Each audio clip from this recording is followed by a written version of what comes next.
भैया मोर बर कपड़ा दिखात गा। हाँ भाई। हाँ ये कर लो पहले।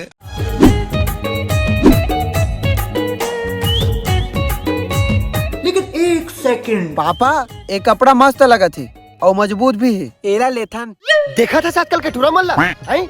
एकदम पोखा कपड़ा मल्ला पसंद करते रंग न ढंग हैं? एकल अच्छा सफारी लेते ना तो 10-15 साल तक के टिकतीस।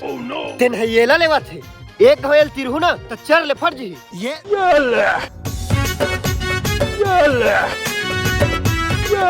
देखे अत्ता कन तीरे तभो कपड़ा नहीं फटी। अभी तीरे कहाँ होबे? वो तो एक कपड़ा के गोड़ हाथ टेढ़गा वेढ़गा हो गई ना कट गई हिस्से तो वही ठीक करते हैं। अब तिरहु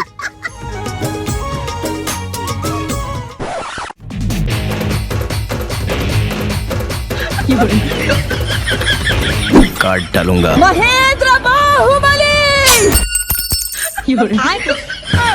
कैसे करते रहे वो?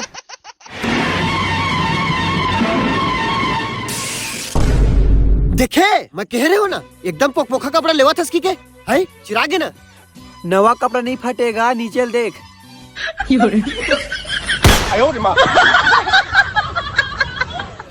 ए भैया वो कपड़ा वाले कंपनी के 2-4 ठन पैंट बरोबर पैक कर देबे। अबे साले